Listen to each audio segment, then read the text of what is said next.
हे छठ माता, आज आपकी इस वीडियो को जो भी लाइक करें, उस व्यक्ति की हर मनोकामना को पूर्ण कर देना। जय छठी मैया। दोस्तों, आज इस वीडियो में हम आपको बताएंगे छठ की पूजा इन दो कामों के बिना अधूरी मानी जाती है और छठ का व्रत रखते समय भूल कर भी यह तीन गलतियां नहीं करें, इससे व्रत टूट जाता है और छठी माता क्रोधित हो जाती है, जिससे आपके घर में घोर संकट आने लगता है। दोस्तों, छठ पूजा का व्रत हर श्रद्धालु परिवार के लिए सबसे बड़ा और खास व्रत माना जाता है। इस दिन व्रती अपनी श्रद्धा, संयम और सूर्यदेव तथा छठ माई की कृपा के लिए निर्जल व्रत रखते हैं। लेकिन भक्तों, क्या आप जानते हैं कि छठ पूजा का व्रत दो कामों के बिना अधूरा माना जाता है? जी हाँ दोस्तों, अगर आपने इन दोनों कामों को नहीं किया तो चाहे जितना भी व्रत कर लो, छठ मई नाराज हो जाएंगी और व्रत का पूरा फल कभी नहीं मिलेगा। भक्तों, इस बार की छठ पूजा साधारण नहीं है, बल्कि यह पूरे 100 सालों बाद बन रहे दुर्लभ संयोग में पड़ रही है। इस दिन सूर्य और छठ माई का समय बहुत ही शुभ और मंगलकारी माना जा रहा है। ऐसे में इस बार की छठ पूजा आपके जीवन में सौभाग्य लेकर आएगी, लेकिन शर्त यही है कि आपसे कोई गलती ना हो। अगर भूलवश आपने ये दो काम नहीं किए तो छठ माएं आपसे रूठ जाएंगी और इसका असर सीधे आपके जीवन और परिवार पर पड़ेगा। दोस्तों, हमारी जिम्मेदारी सिर्फ आपको सचेत करना है। अब मानना या ना मानना पूरी तरह आपकी मर्जी है, लेकिन एक बात पक्की है कि अगर आपने हमारी बात मान ली और इस बार की छठ पूजा पर इन दो अनिवार्य कामों को कर लिया, तो माई का वास आपके घर में होगा और आपके परिवार के जीवन में कभी कोई संकट नहीं आएगा। पूज्य गुरुजी भी अपनी कथा में कहते हैं कि छठ पूजा का व्रत तभी सफल होता है जब व्रती इन दो जरूरी कामों को करता है। अगर ये कार्य अधूरे रह गए तो छठ माई कभी माफ नहीं करती, बल्कि श्राप तक दे देती है। और भक्तों, अगर माएं आपसे रुष्ट हो गई तो आपके जीवन में घोर संकट आ सकता है और घर परिवार में कलह तक आ सकती है।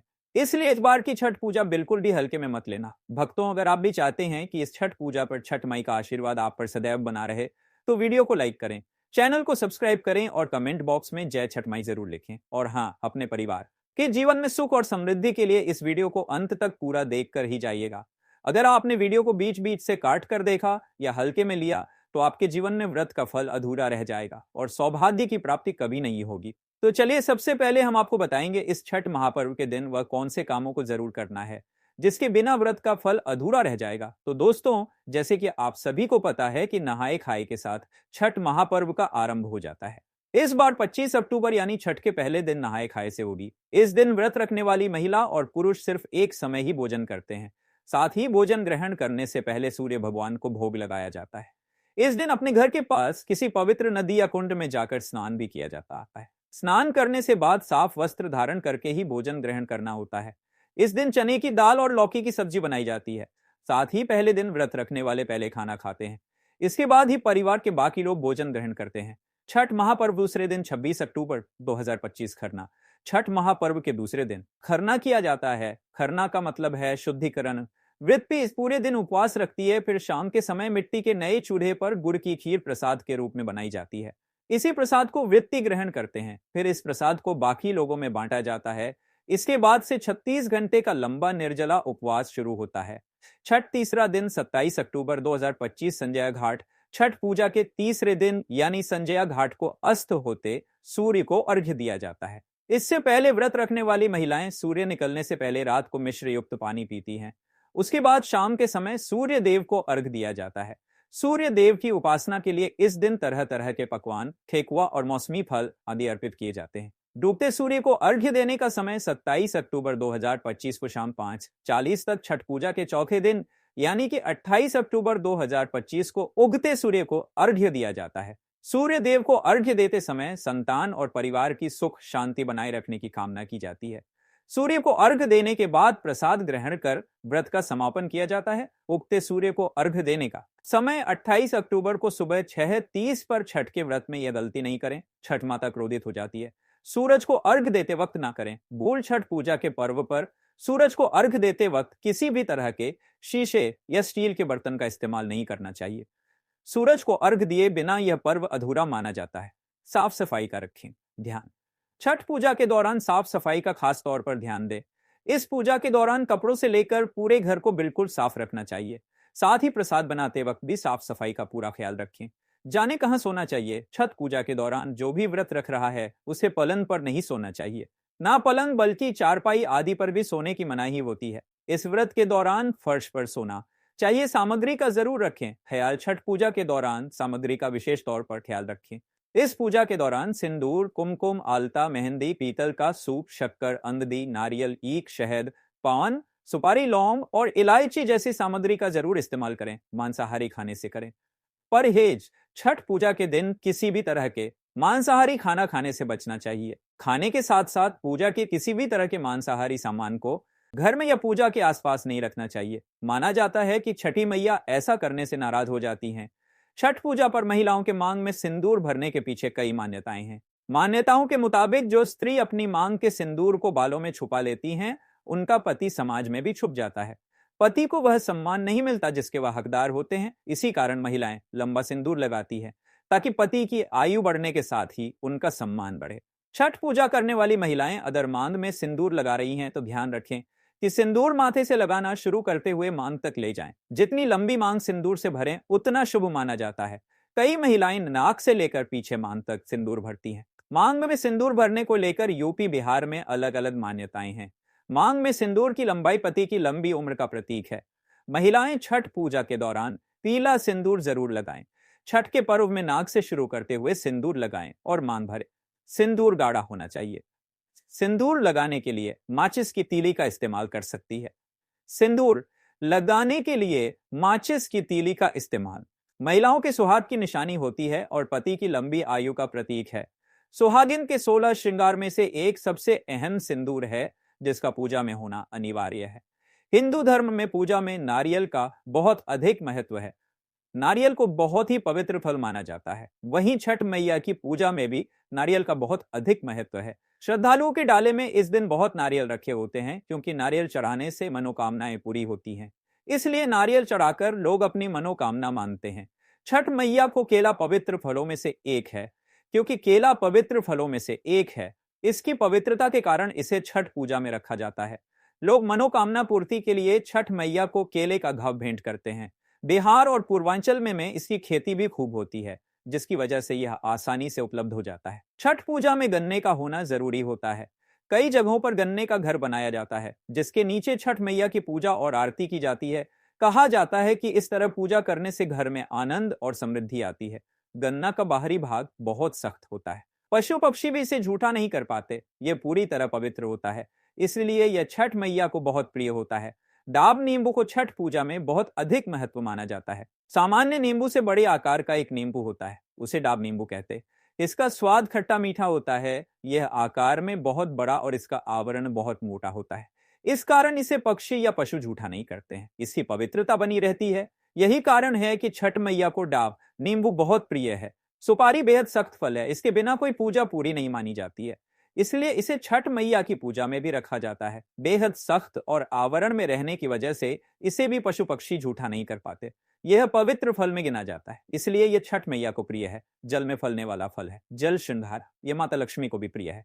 जल में होने के कारण यह बहुत पवित्र मोटे आवरण होने की वजह से यह किसी पशु पक्षी द्वारा झूठा फल नहीं माना जाता है, इसलिए यह छठ मैया को प्रिय फल होता है। इसे भी पूजा में जरूर रखना चाहिए।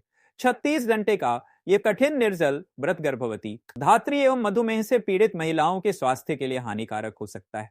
उनका कहना है कि व्रत रखना अपरिहार्य हो तो गर्भवती एवं धात्री महिलाएं बीच में पानी एवं जूस का भरपूर सेवन करें ताकि शरीर में जल स्तर बना रहे। ऐसा न करने पर तमाम दुष्परिणाम संभावित हैं। उन्होंने सामान्य व्रती महिलाओं को व्रत के प्रारंभ होने के पूर्व भरपूर मात्रा में पानी एवं फल के जूस का सेवन करने की सलाह दी है। शुगर से ग्रसित महिलाओं को उन्होंने व्रत से दूर रहने की सलाह दी। व्रत न तोड़ पाने की दशा में उन्होंने व्रत प्रारंभ होने के पूर्व दवा का सेवन न करने को कहा है। व्रत तोड़ने या पारण के दौरान उन्होंने शुगर से पीड़ित महिलाओं को हल्का खाना लेने को कहा है। पारण के दौरान या बाद में दवा का सेवन करने को कहा है।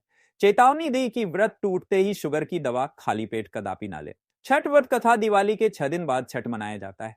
छठ के महाव्रत को करना अत्यंत पुण्यदायक है। छठ व्रत सबसे महत्वपूर्ण रात्रि कार्तिक शुक्ल षष्ठी तिथि को होता है। सूर्योपासना का यह महापर्व 4 दिनों तक मनाया जाता है। छठ मैया को संतान देने वाली माता के नाम से भी जाना जाता है। मान्यता है कि यह पर्व संतान के लिए मनाया जाता है। खासकर वह जोड़े जिन्हें संतान की प्राप्ति नहीं हुई है तो वह छठ का व्रत रखते हैं। वहीं सभी अपने बच्चों की सुख शांति के लिए मनाते हैं। लेकिन क्या आप जानते हैं कुछ ऐसी महिलाएं भी हैं जिन्हें छठ पूजा का व्रत गलती से भी नहीं रखना चाहिए। यह सबसे बड़ा घोर पाप माना जाता है। महिलाएं ऐसी गलती कभी ना करें। तो चलिए जानते हैं, शास्त्रों के अनुसार जो लोग अधूरी शादी करते हैं वह शास्त्र का अपमान करते हैं। अधूरी शादी जैसे कि कोर्ट मैरिज और शादी के बिना ही संतान की उत्पत्ति कर देना सबसे बड़ा पाप है।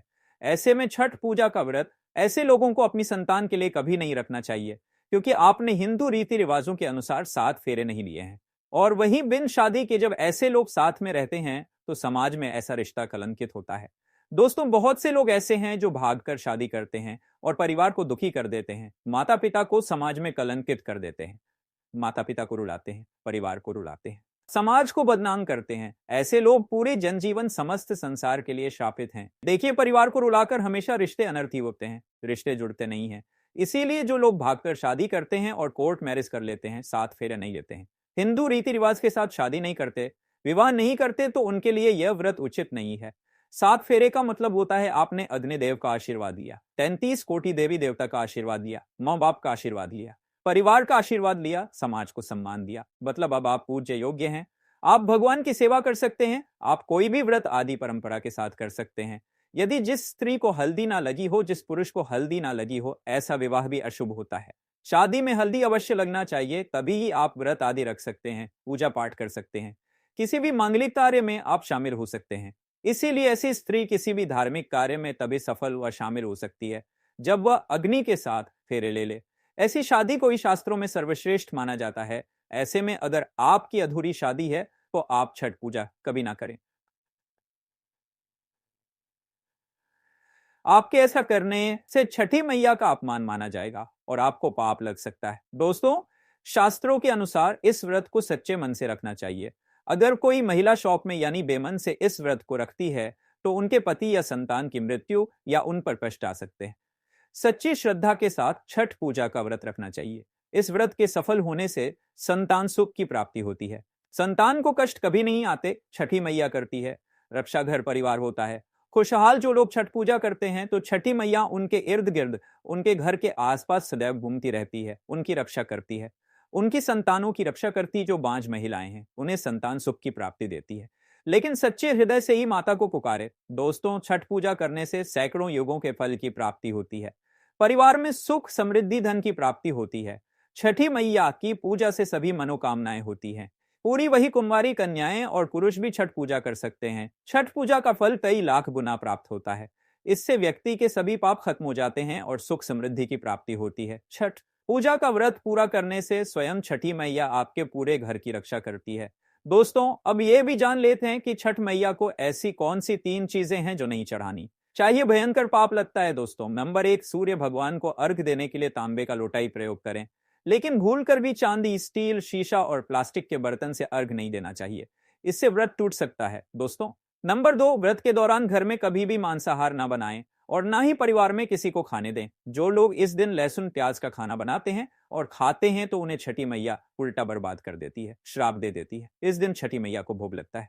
तो घर में यदि आपके परिवार में किसी ने व्रत रखा है तो आप भी लहसुन प्याज का इस्तेमाल ना करें। आप किसी और दिन को खा सकते हैं, लेकिन मांस, मदिरा, लहसुन प्याज आदि ना खाएं। मान लीजिए छठ व्रत आपकी बहन ने रखा है और आप दूर भी रहते हैं, तब भी आप लहसुन प्याज ना खाएं, नहीं तो उनका व्रत टूट सकता है। साथ ही साथ व्रत के दौरान घर में मदिरा आदि और धूम्रपान भी नहीं करना चाहिए। दोस्तों, नंबर 3, छठी मैया का प्रसाद बहुत ही शुद्धता के साथ बनाया जाता है। उनका प्रसाद हमेशा ऐसे चूल्हे पर बनाएं जिसे ताजी लेपा गया हो। यदि गैस पर बना रहे हो तो गैस स्टोव को अच्छी तरह से धो लें। पहले से बने चूल्हे पर कभी प्रसाद ना बनाएं, इसके लिए नया चूल्हा ही बनाएं। दोस्तों, नंबर 4, सूर्य को अर्घ्य देने से पहले कभी भी भोजन ग्रहण ना करें, घोर पाप लगेगा। व्रतधारी लोगों को पहले और दूसरे दिन सूर्य को जल देने के बाद ही भोजन करना चाहिए। व्रत के दौरान भोजन के प्रति मन में लालसा ना रखें, व्रत टूटता है। नंबर 5, छठी मैया से मांगी मन्नत। अगर पूरी हो जाए तो आपको अपनी मन्नत का पूरा होने की विशेष पूजा जरूर करनी चाहिए, अन्यथा मैया के प्रकोप का सामना करना पड़ सकता है। नंबर 6, छठ का व्रत करने वालों को जमीन पर 4 दिन तक सोना चाहिए। छठ पूजा वाले कमरे में ही अपना आसन लगाना चाहिए। ऐसे में आपको छठ मैया का ध्यान करते रहना चाहिए। इससे मां आपके व्रत को संपूर्ण करती है और कोई भी विघ्न बाधा नहीं आती है। नंबर 7, जिस जगह पर प्रसाद बन रहा हो वहां साधारण भोजन भी नहीं बनाना चाहिए, साथ ही साथ उस स्थान पर खाना भी वर्जित है। दोस्तों, नंबर 8, प्रसाद बनाते हुए नमक का हाथ भी किसी पूजा की वस्तु या प्रसाद से नहीं छूना चाहिए। दोस्तों, नंबर 9, पूजा के दौरान अपनी वाणी को बुरी बातों से थोड़ा दूर रखें। जुबान पर गंदे विचार भी नहीं लाना चाहिए। छठी मैया का आशीर्वाद पाने के लिए मन में गंदे विचार नहीं लाने चाहिए। नंबर 10, घर में पूजा के दौरान झूठे बर्तन और गंदे कपड़ों का ढेर बिल्कुल नहीं होना चाहिए। इससे छठी मैया क्रोधित हो जाती है और व्रत टूट जाता है। छठी मैया को साफ सफाई बहुत पसंद है। व्रत के दौरान अपने घर को साफ सुथरा रखें और गंगा जल से छिड़काव अवश्य कर लें। इससे पूरा घर पवित्र हो जाता है और छठी मैया का आशीर्वाद प्राप्त हो जाता है। दोस्तों, आज हम आपको छठी मैया की कृपा पाने के लिए एक ऐसा उपाय बताएंगे जिससे आप सबसे जल्दी करोड़पति हो जाएंगे। मैं छठी मैया की सौगंध खाता हूं, अगर आपने यह उपाय कर लिया तो आपको दुनिया की कोई भी महाशक्ति, कोई भी व्यक्ति करोड़पति होने से, धनी होने से, धन, ऐश्वर्य, प्रगति, सौभाग्यशाली, उत्तम जीवन साथी, धन संपदा, सकारा, ऊर्जा प्राप्त करने से कोई नहीं रोक पाएगा। ये उपाय आप कॉपी पेन पर लिखकर रख लें, आपके बहुत काम आएगा। हम उपाय बताने वाले हैं। ना खाएं। मान लीजिए छठ व्रत आपकी बहन ने रखा है और आप दूर भी रहते हैं, तब भी आप लहसुन प्याज ना खाएं, नहीं तो उनका व्रत टूट सकता है। साथ ही साथ व्रत के दौरान घर में मदिरा आदि और धूम्रपान भी नहीं करना चाहिए। दोस्तों, नंबर 3, छठी मैया का प्रसाद बहुत ही शुद्धता के साथ बनाया जाता है। उनका प्रसाद हमेशा ऐसे चूल्हे पर बनाएं जिसे ताजी लेपा दिया हो। यदि गैस पर बना रहे हो तो गैस स्टोव को अच्छी तरह से धो लें। पहले से बने चूल्हे पर कभी प्रसाद ना बनाएं, इसके लिए नया चूल्हा ही बनाएं। दोस्तों, नंबर 4, सूर्य को अर्घ्य देने से पहले कभी भी भोजन ग्रहण ना करें, घोर पाप लगेगा। व्रतधारी लोगों को पहले और दूसरे दिन सूर्य को जल देने के बाद ही भोजन करना चाहिए। व्रत के दौरान भोजन के प्रति मन में लालसा ना रखें, व्रत टूटता है। नंबर 5, छठी मैया से मांगी मन्नत अगर पूरी हो जाए तो आपको अपनी मन्नत का पूरा होने की विशेष पूजा जरूर करनी चाहिए, अन्यथा मैया के प्रकोप का सामना करना पड़ सकता है। नंबर 6, छठ का व्रत करने वालों को जमीन पर 4 दिन तक सोना चाहिए। छठ पूजा वाले कमरे में ही अपना आसन लगाना चाहिए। ऐसे में आपको छठ मैया का ध्यान करते रहना चाहिए। इससे मां आपके व्रत को संपूर्ण करती है और कोई भी विघ्न बाधा नहीं आती है। नंबर 7, जिस जगह पर प्रसाद बन रहा हो वहां साधारण भोजन भी नहीं बनाना चाहिए, साथ ही साथ उस स्थान पर खाना भी वर्जित है। दोस्तों, नंबर 8, प्रसाद बनाते हुए नमक का हाथ भी किसी पूजा की वस्तु या प्रसाद से नहीं छूना चाहिए। दोस्तों, नंबर 9, पूजा के दौरान अपनी वाणी को बुरी बातों से थोड़ा दूर रखें, जुबान पर गंदे विचार भी नहीं लाना चाहिए। छठी मैया का आशीर्वाद पाने के लिए मन में गंदे विचार नहीं लाने चाहिए। नंबर 10, घर में पूजा के दौरान झूठे बर्तन और गंदे कपड़ों का ढेर बिल्कुल नहीं होना चाहिए। इससे छठी मैया क्रोधित हो जाती है और व्रत टूट जाता है। छठी मैया को साफ सफाई बहुत पसंद है। व्रत के दौरान अपने घर को साफ सुथरा रखें और गंगाजल से छिड़काव अवश्य कर लें। इससे पूरा घर पवित्र हो जाता है और छठी मैया का आशीर्वाद प्राप्त हो जाता है। दोस्तों, आज हम आपको छठी मैया की कृपा पाने के लिए एक ऐसा उपाय बताएंगे जिससे आप सबसे जल्दी करोड़पति हो जाएंगे। मैं छठी मैया की सौगंध खाता हूं, अगर आपने ये उपाय कर लिया तो आपको दुनिया की कोई भी महाशक्ति, कोई भी व्यक्ति करोड़पति होने से, धनी होने से, धन, ऐश्वर्य, प्रगति, सौभाग्यशाली, उत्तम जीवन साथी, धन संपदा, सकारा, ऊर्जा प्राप्त करने से कोई नहीं रोक पाएगा। यह उपाय कॉपी पेन पर लिखकर रख लें, आपके बहुत काम आएगा। हम उपाय बताने वाले हैं, उपाय को ध्यान से सुनना, आपकी कायाकल्प हो जाएगी।